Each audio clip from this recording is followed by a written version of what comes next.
अगर आप भी चाहते हैं कि P.s.p मनोरंजन फिल्म्स की ऑडियो वीडियो सबसे पहले आप तक पहुंचे, तो लाल बटन को दबा के चैनल को सब्सक्राइब कर ले और साथ में बेल आइकन को दबाना ना भूलें।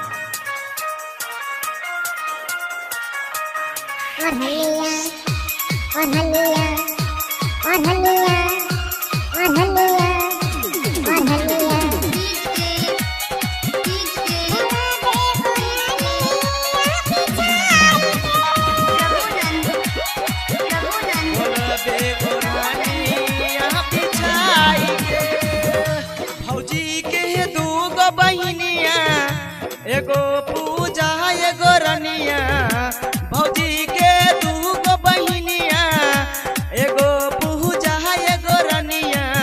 बोला बेओ रानी यहाँ बिछाई के, गोरे गोरे गाले का टमाटर जैसन लाल, कहियो ने देखल हम एकरा जैसन माल।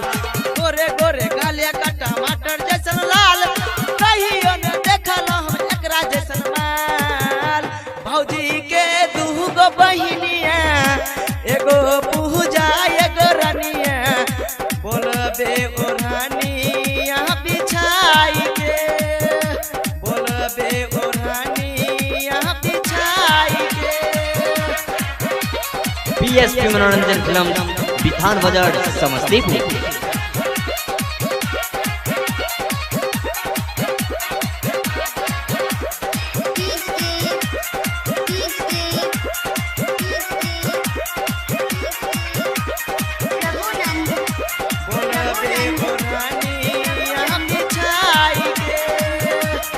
रहिया में चले छो हिलाई के कमर, कहाँ जा छो 16 सालिए ने इधर।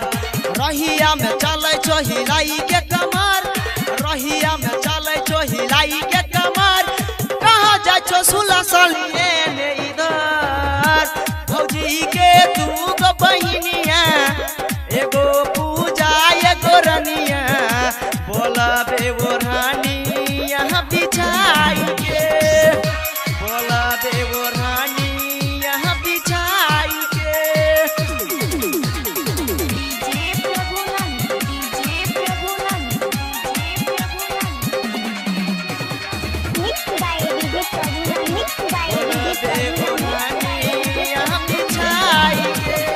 अखिया के कचरा वो कर करेला बवाल, आइटम वो कर लागेला झकास।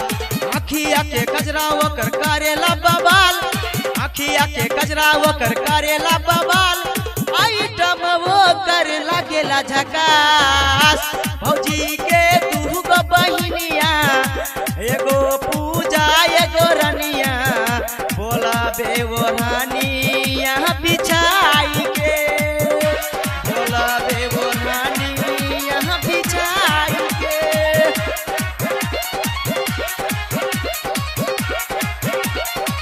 P.s.p मनोरंजन फिल्म बिथान बाजार समस्तीपुर।